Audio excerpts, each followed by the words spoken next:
Olá, dando continuidade ao nosso curso de Física Moderna, nós vamos ver hoje um capítulo importante dessa parte, que é uma introdução à mecânica quântica. Nós já vimos nas aulas anteriores que o comportamento de certos fenômenos físicos nos levam a acreditar que não apenas a onda eletromagnética, a luz, etc., se comporta como onda, mas também partículas que tenham massa e momento, tenham também um comportamento ondulatório. Nós já discutimos a hipótese de de Broglie. De Broglie dizia que a toda partícula que tem um momento P, você pode associar a ela um comprimento de onda, de tal maneira que esse comprimento de onda é proporcional a uma constante H, tá certo? E esse comprimento de onda é algo que caracteriza a onda, obviamente, a variação espacial da onda, que está associado com o momento. Também vimos que é possível você ter uma frequência para essa onda que está associado com a energia, tá certo? Através também da constante H, que é a constante de Planck.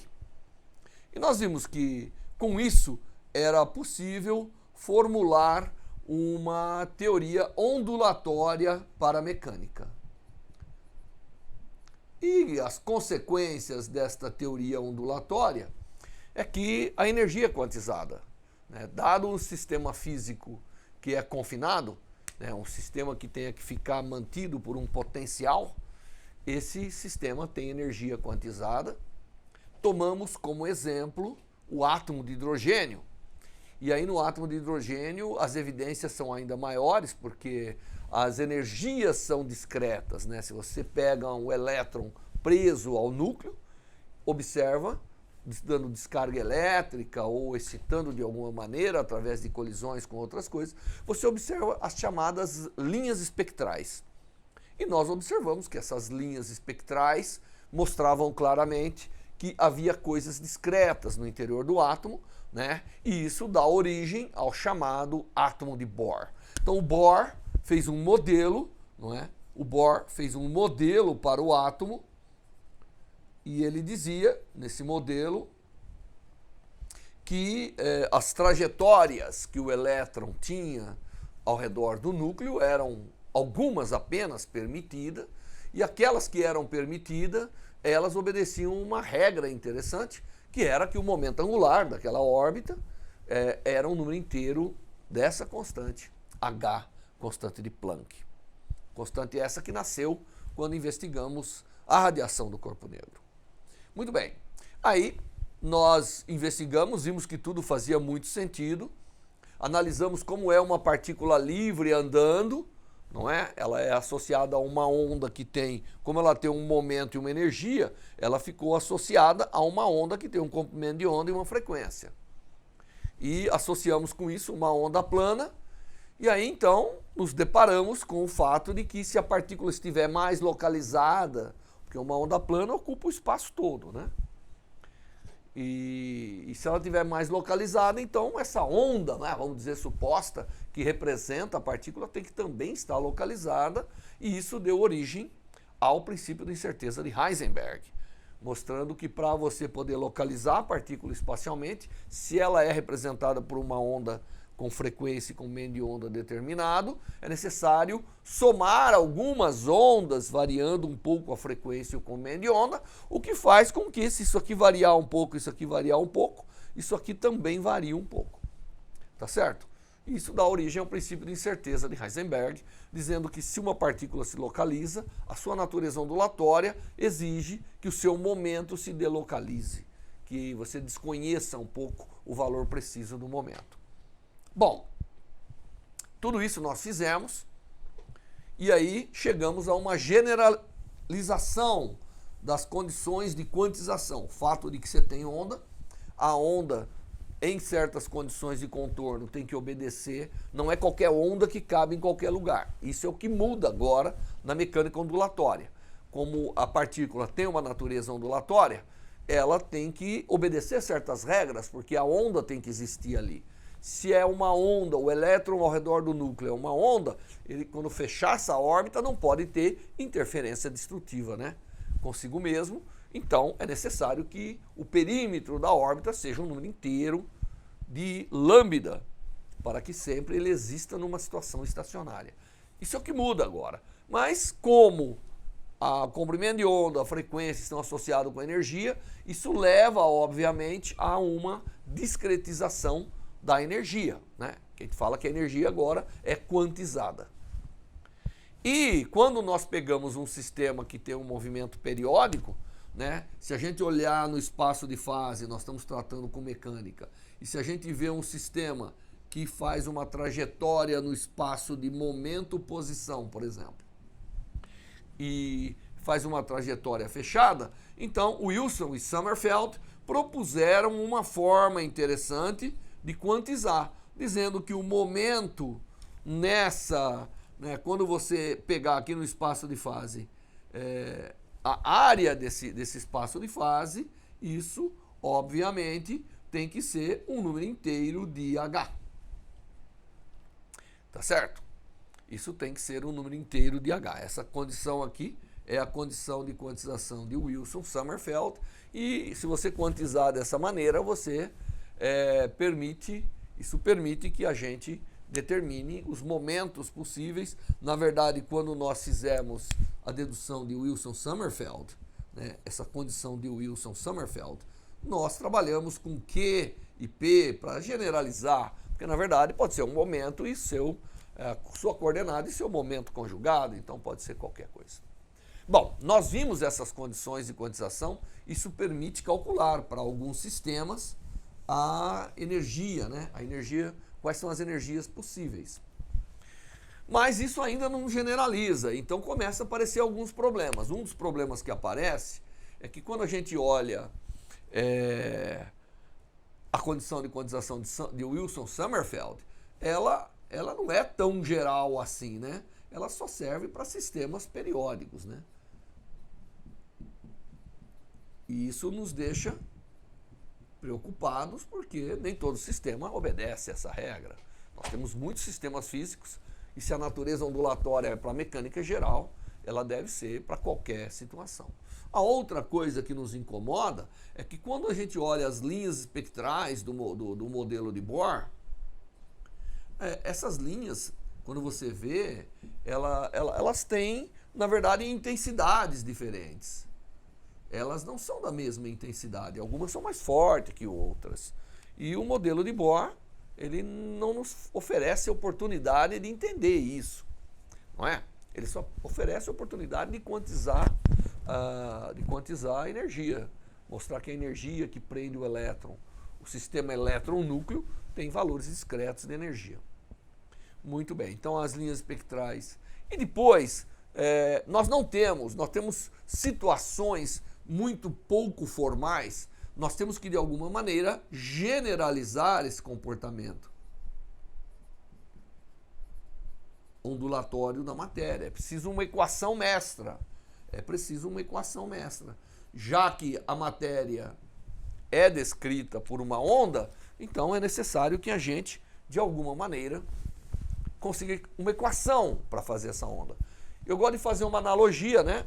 Analogia com a mecânica.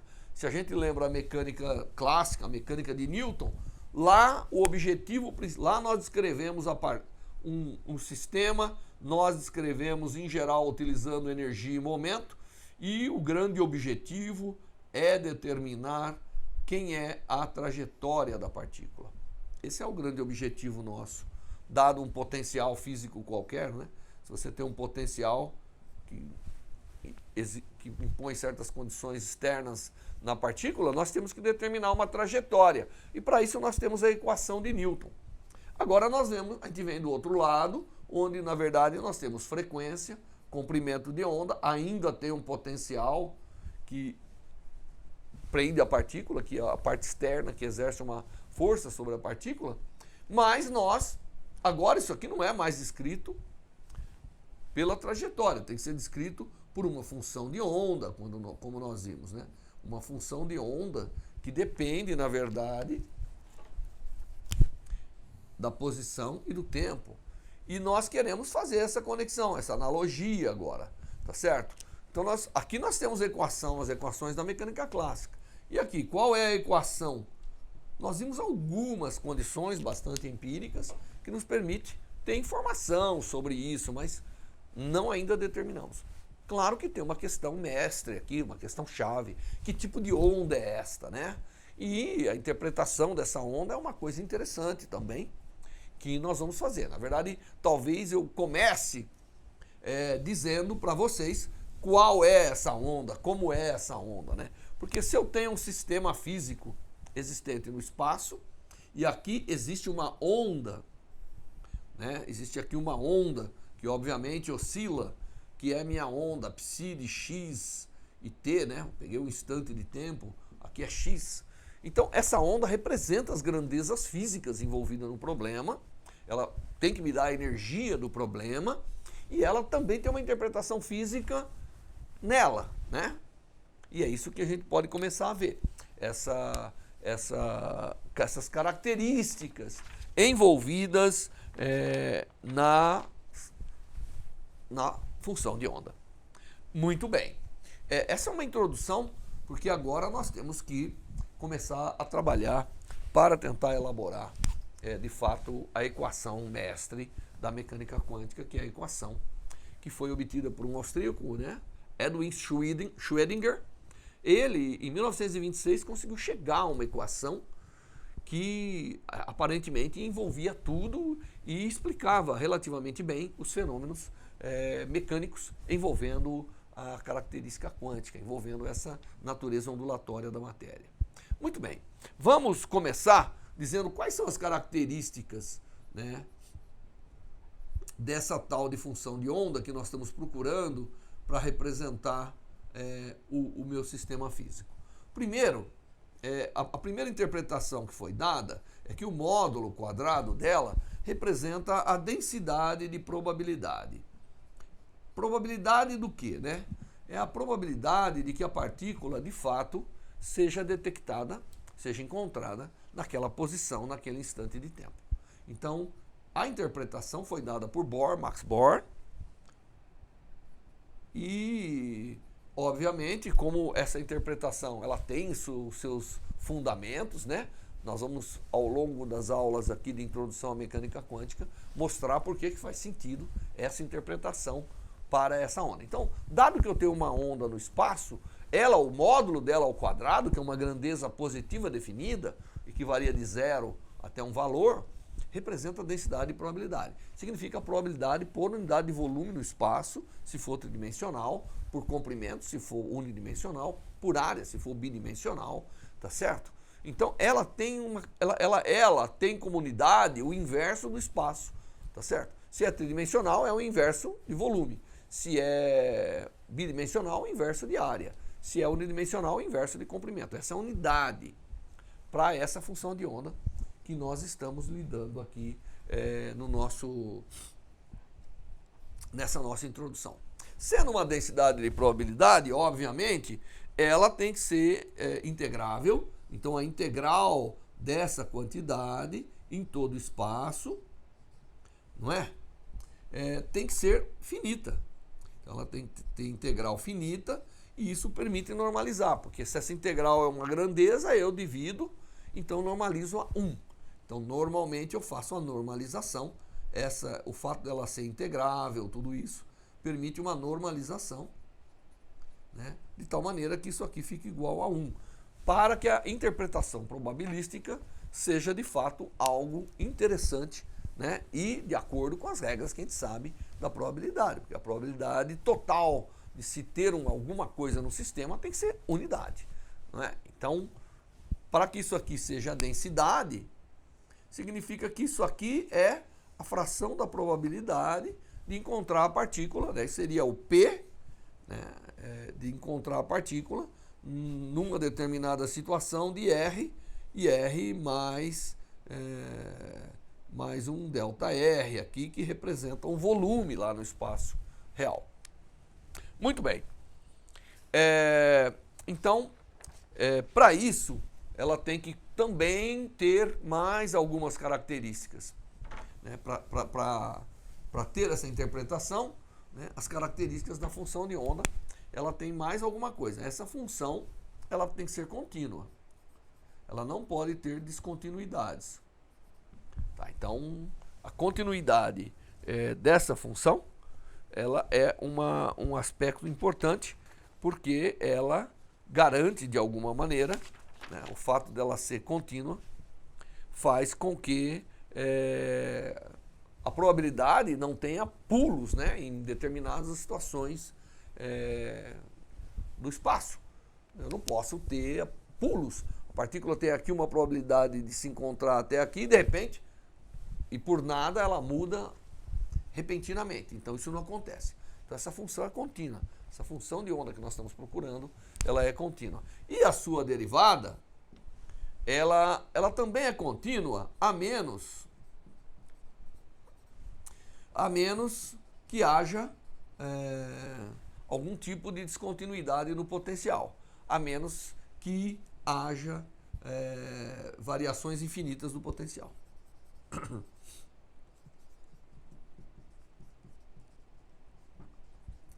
Então, se o potencial, por exemplo, tiver descontinuidade infinita, como o caso de uma função delta, ou uma caixa, né, que é zero e de repente é infinito, para a partícula não penetrar além da parede, além da fronteira, então nesses casos é possível que a derivada tenha descontinuidade. Não a função. A função sempre é contínua para que ela de fato esteja condizente com sua interpretação probabilística. E a derivada, ela também tem que ser contínua. Agora, com relação à derivada, eu queria fazer um pequeno parêntese aqui para explicar um pouquinho, né, o que acontece com a derivada. Se a gente tomar como exemplo uma partícula livre, né, então se eu tomar uma partícula livre como exemplo, se eu tomar uma partícula livre, a função de onda, ela pode muito bem ser dado por uma função seno, né, com um certo comprimento de onda e uma certa frequência. Então a parte temporal está aqui e a parte espacial está aqui. Então essa é a onda da partícula livre. Eu noto nessa partícula livre que se eu tomar a derivada dessa onda com relação ao espaço, que é a derivada, né, espacial que a gente vinha comentando, isso dá exatamente, ó, se você olhar aqui, né, isso dá exatamente alguma coisa que é proporcional. Quando eu tomar a derivada espacial, vai cair esse termo, então vai continuar com A, que vai dar cosseno, mas vai aparecer aqui um 2π lambda vezes a onda. Só que agora a onda vai estar manifestada na forma de cosseno, mas não tem problema. Mas ela apareceu aqui, esse 2π sobre lambda. O inverso de lambda, se a gente lembrar, o inverso de lambda é a derivada do seno ao cosseno, está tudo certinho, né? Muito bem. E o inverso do lambda, se a gente lembrar a relação de de Broglie, o inverso do lambda é exatamente o momento dividido por h. Tá certo? Como eu posso pegar esse 2π e dividir, então isso aqui mostra uma coisa importante, que a derivada espacial dessa função de onda que eu estou formulando, ela está associada com o momento. Na verdade, o momento dividido por h. Cortado. Tá certo? Então, a derivada está associada com o momento, por isso que a derivada tem que ser contínua, a menos que eu consiga fazer uma força infinita em algum ponto, para que o momento varie de uma forma abrupta naquele ponto. Tá certo? Da mesma maneira, já que nós estamos falando em características da função de onda, da mesma maneira que a derivada espacial está associada com o momento, como eu acabei de ver, não é? Então a derivada espacial está relacionada com o momento da partícula que você tem ali. A derivada temporal, por outro lado, se eu fizer a derivada temporal, vai ser a mesma coisa, só que vai aparecer aqui o ni. E o ni está associado com quem? Com energia. Então essa onda que nós estamos procurando, ela é uma onda cuja derivada espacial representa o momento momentâneo naquele ponto do espaço da partícula e cuja derivada temporal em cada ponto representa a energia da partícula. Quando ela oscila, quando essa onda oscila mais rapidamente no tempo, significa que a partícula ou a entidade física que eu estou lidando ali tem uma energia maior. E quando ela oscila mais rapidamente no espaço, um momento maior. Essa é a interpretação. E obviamente a gente sempre pega a partícula livre, porque essa é a hipótese básica, a hipótese de de Broglie. E tudo que a gente fizer tem que ser válido para essa partícula livre. Então ela é sempre um modelo importante para a nossa elaboração aqui da teoria. Então, isso explica mais ou menos as características que eu dei para essa função de onda que nós estamos procurando, tá certo? E quando eu procuro essa função de onda, né, a melhor coisa que eu tenho, aqui nós colocamos o seno, mas nós vimos que uma partícula não pode ser apenas representada por um seno, ela tem que ser representada por uma composição de senos e cossenos. Nós sempre estamos, então, lidando com a partícula livre como um exemplo. Só que eu coloquei aqui uma onda com um seno, mas, na verdade, se eu quiser generalizar, se eu estiver procurando para a partícula livre, que tem sido o nosso caso principal, e se eu estou lidando com uma partícula livre, obviamente, essa onda deve ser uma onda livre, né? Essa partícula, ela tem que ser representada por uma função. Se eu quiser propor uma função, ela deveria ser, na verdade, um A cosseno de 2π sobre lambda x menos 2π ni t. Mas não só a parte do cosseno, mas também teria que ter um gama vezes A, só para mudar a constante, seno da mesma coisa, né? Então, a solução que de fato representa essa partícula deve ser uma composição de senos e cossenos, que obviamente na maioria das vezes a gente consegue colocar como uma exponencial complexa, não é verdade? Que é uma soma de senos e cossenos. Se eu colocar esse gama igual a i, por exemplo, isso aqui seria e elevado a i 2π sobre lambda x menos 2π ni t. Muito bem, se essa é uma onda que deve representar a partícula livre, é natural que eu estou procurando uma equação, eu não vou deduzir uma equação, eu vou induzir a uma equação, né? Que é a equação de Schrödinger. Então, é natural que a gente pense, qual é a equação de onda que essa onda obedece? A primeira coisa que vem na nossa mente é o que nós sabemos de onda já. E nós sabemos que uma equação de onda que a gente aprende, quando aprende ondas mecânicas, é que, por exemplo, ela poderia ser considerada como sendo uma onda convencional, onde a segunda derivada espacial e a segunda derivada temporal estão associadas pela velocidade de propagação da onda, que no caso, obviamente, é a velocidade de propagação da partícula. Então vamos pegar essa onda e ver se ela obedece esse princípio, tá certo? Então eu vou pegar e tomar a segunda derivada. Essa é uma operação simples, todo mundo é capaz de fazer isso, e todo mundo sabe que se eu derivar essa onda uma vez e duas vezes no espaço, vai aparecer aqui um 2π sobre lambda ao quadrado, multiplicando, porque eu vou derivar duas vezes, tá certo? E, ao mesmo tempo, vai aparecer a onda de volta, ela vai se repetir, porque o seno e o cosseno, quando eu derivo duas vezes, ele volta a ser ele mesmo, não é? Muito bem, então, eu vou pegar agora, eu vou lembrar dessa equação de onda e vou pegar dizendo que essa onda é solução, eu quero só ver se isso é compatível.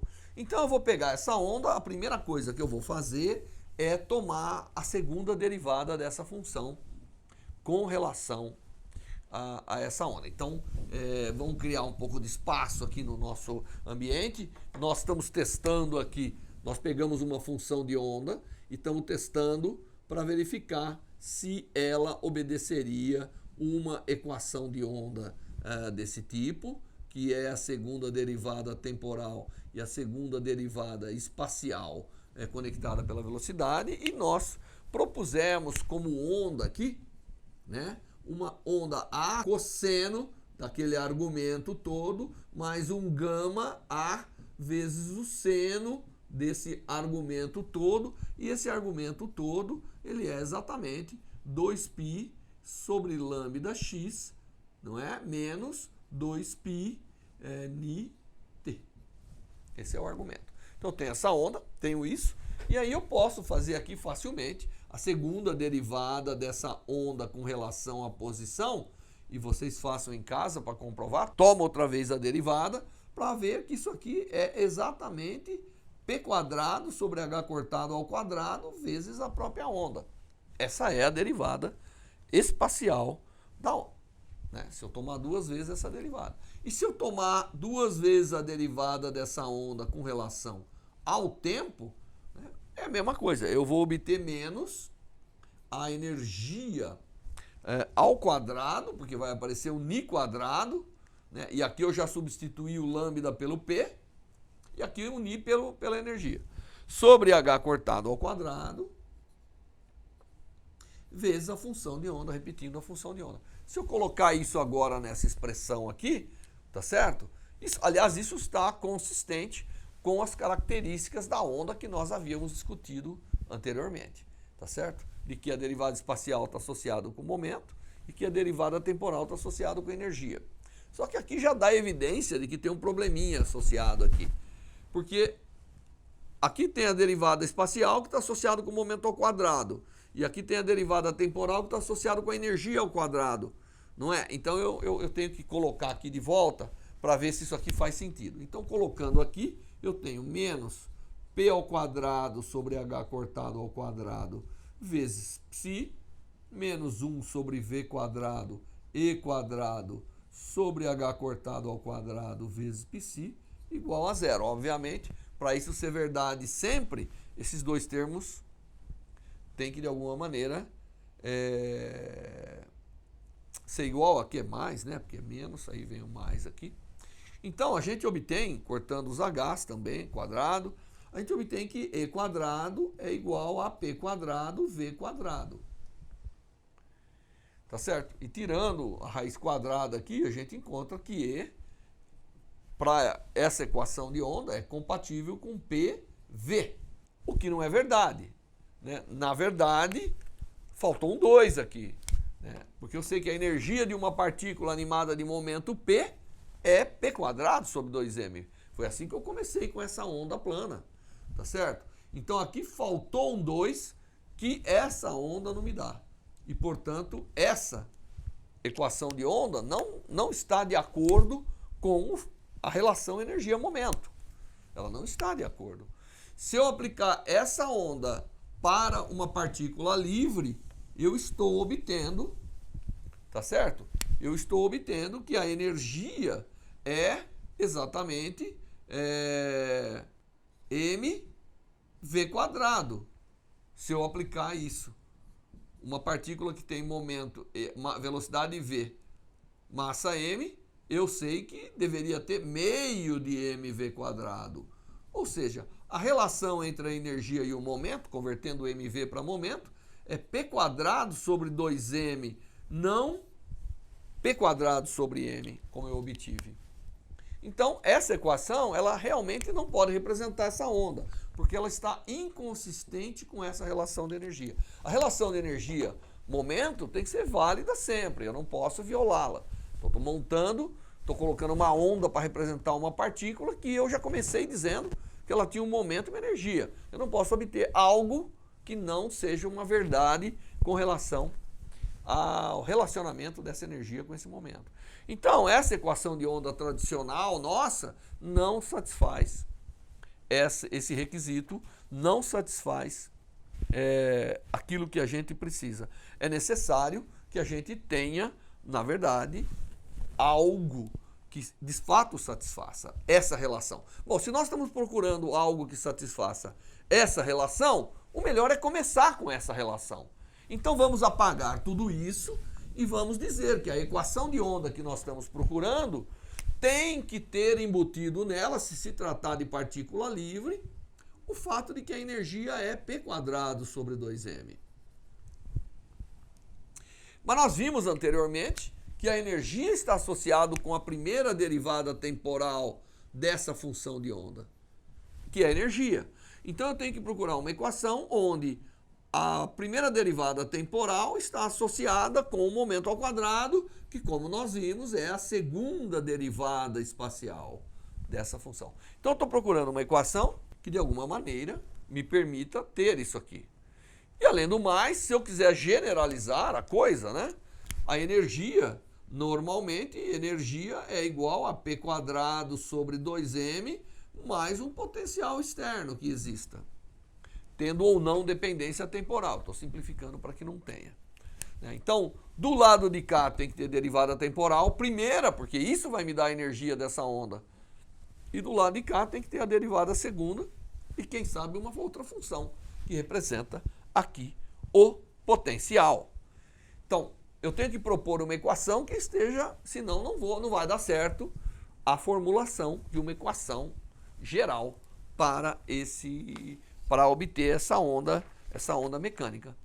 Então, baseado nisso, eu vou propor uma equação que é uma equação que tenha o seguinte: é uma equação que tenha de um lado a primeira derivada temporal e do outro a segunda derivada. Mas para ser consistente com a relação, então se a gente começar com a relação de que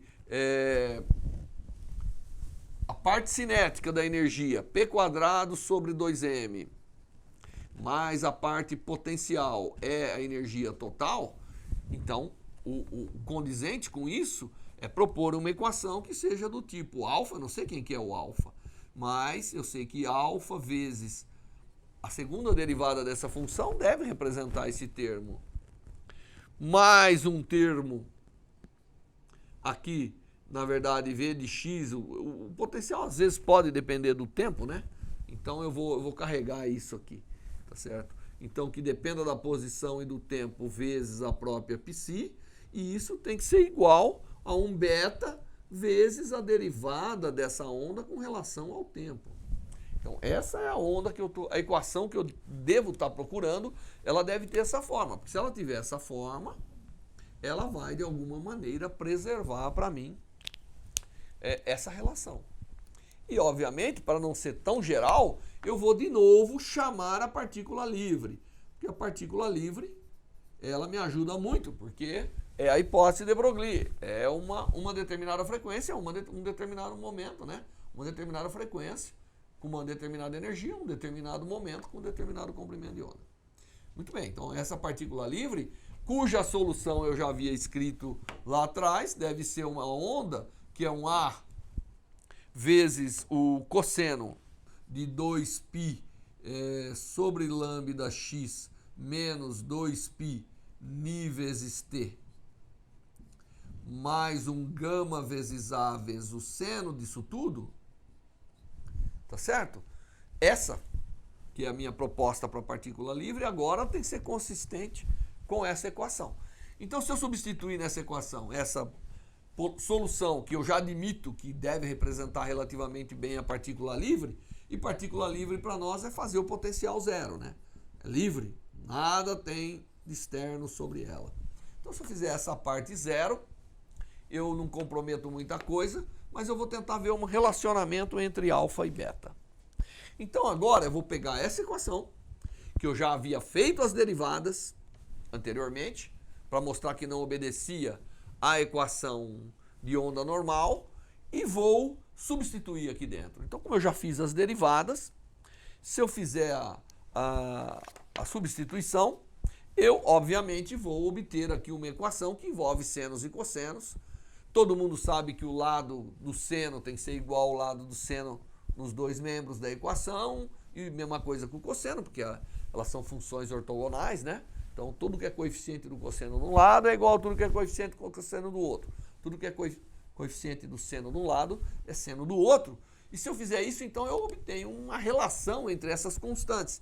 Quais são as constantes? Bom, tem esse gama aqui que eu não sei, tem o alfa e tem o beta, que eu propus. Isso é uma proposta de equação, tá certo? E quando a gente substitui tudo isso, nós chegamos a seguintes relações. Substituindo isso na equação, eu obtenho as seguintes relações para essas constantes. Eu obtenho que menos 2π sobre lambda ao quadrado, que é praticamente o p ao quadrado, vezes alfa, tem que ser igual a menos beta vezes 2π ni gama.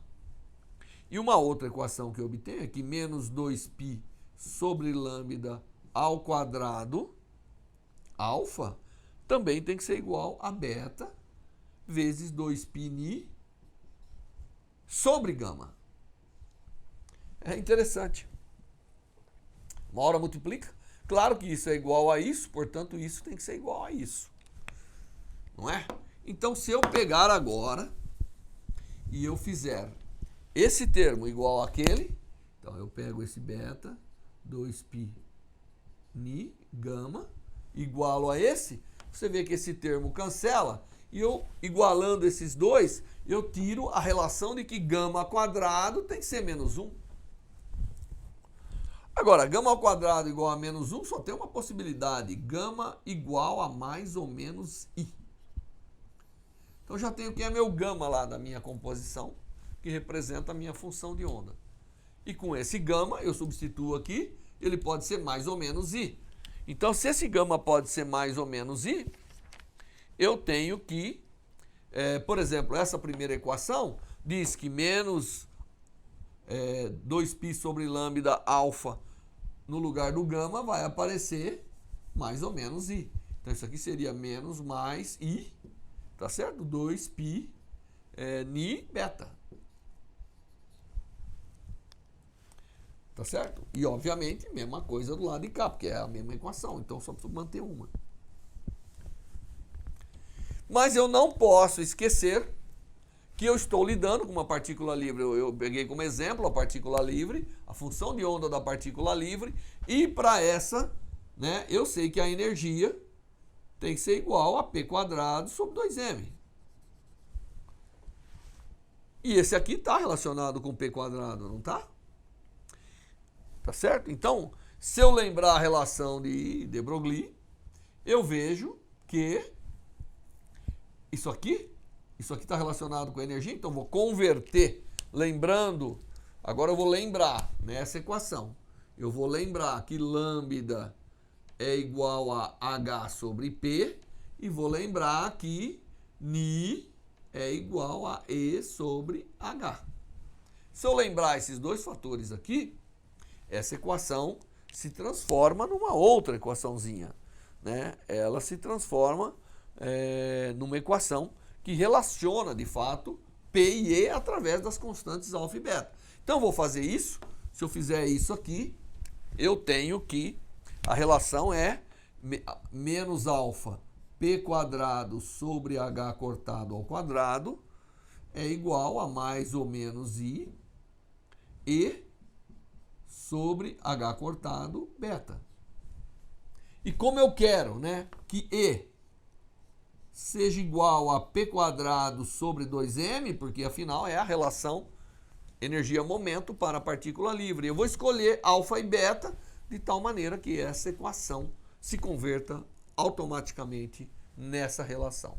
E não é difícil de você ver aqui, só por identidade, nós já tiramos quem é alfa e beta que poderia satisfazer. Então a nossa escolha é que alfa vai ser igual a menos h cortado ao quadrado sobre 2m, para o lado de cá dá p quadrado sobre 2m, e que beta é igual a menos mais, porque tem que inverter ali, e h cortado.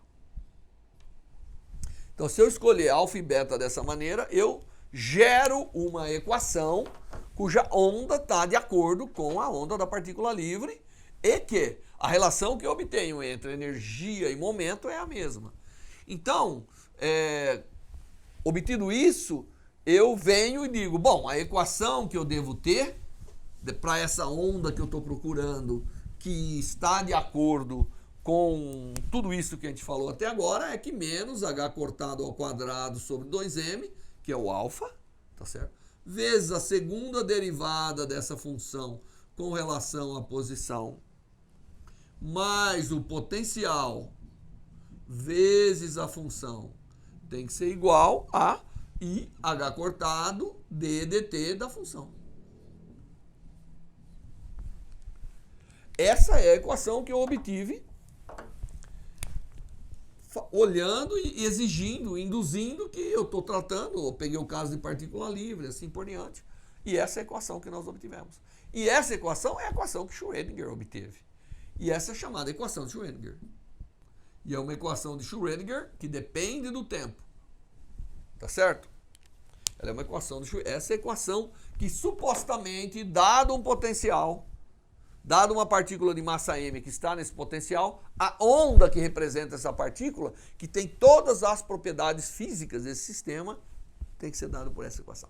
Então, essa é a equação de onda que, de alguma maneira, eu tenho que resolver para o sistema físico. Ela é equivalente à equação de Newton para nós, que sempre vai relacionar o potencial, a força, no caso do Newton, com a variação da posição como função do tempo e do espaço, né? Ou da posição como função do tempo, dando a trajetória.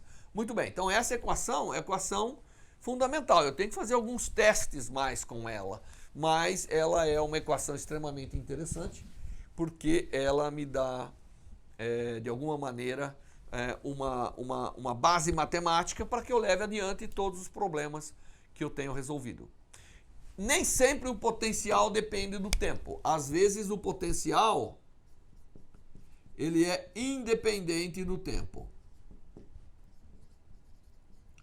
Quando esse potencial for independente do tempo, obviamente, eu posso dizer que a solução, eu tenho tudo que não é tempo de um lado, tudo que é tempo do outro, eu posso dizer que essa solução, que nós vamos colocar um φ maiúsculo, um psi maiúsculo aqui, para ficar bonito, ela deve ser um psi minúsculo vezes, que depende da posição, vezes uma função que depende do tempo. Então, a gente pode separar as dependências.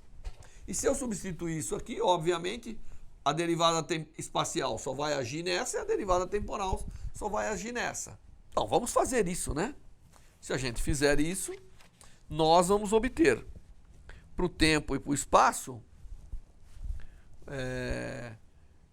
duas equações. Então, do lado de cá vai ficar menos h cortado ao quadrado sobre 2m vezes o φ, que depende só do tempo, a derivada do psizinho com a posição, mais v de x, que agora só depende da posição, vezes o psizinho vezes o φ, isso é igual a IH cortado vezes o psizinho vezes a derivada do φ, que só depende do tempo. Se eu dividir essa equação, se eu dividir essa equação por φ vezes psi vezes φ, eu vou ter do lado de cá, então esse φ desaparece daqui, tá certo? Mas aparece aqui tudo isso dividido por um psi. E daqui desaparece o psi e fica tudo dividido pelo φ. Como aqui só depende do tempo e aqui só depende do espaço, tudo isso tem que ser uma constante, que tem que valer para qualquer valor das coordenadas aqui e aqui. E aí, então, essa função, obviamente a solução dessa função é uma exponencial, e a solução dessa função, eu não sei quem é, porque depende do potencial. Se eu pegar essa primeira função dependente do tempo, se eu pegar essa parte dependente do tempo e resolver, eu vou obter, deixa eu pegar aqui, usar um espaço, pegar essa parte aqui, então eu tenho que IH cortado dφ dt é igual a uma constante vezes φ, tá certo? Eu sei já de cara que o φ tem que ser alguma coisa do tipo uma constante exponencial, tá certo? Exponencial de menos i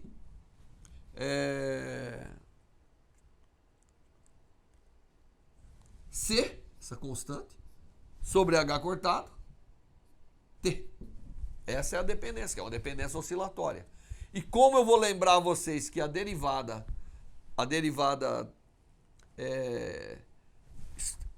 temporal da função de onda está associado com a energia, né, nós já vimos isso, nós podemos mostrar que C sobre H cortado nada mais é, né, C sobre H cortado nada mais é do que 2π vezes Ni. Tá certo?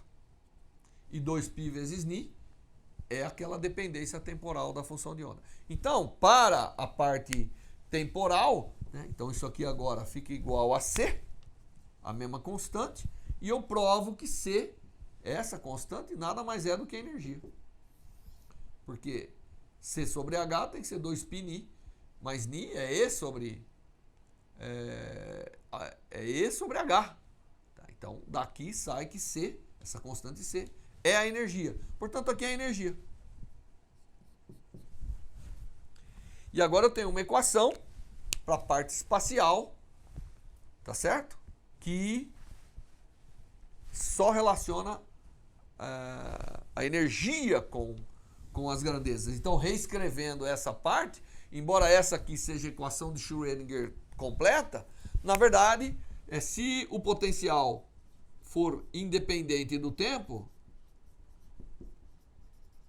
eu converto essa equação em menos h cortado ao quadrado sobre 2m vezes a segunda derivada dessa parte espacial da função mais o v de x, que agora não depende mais do tempo, igual a epsilon.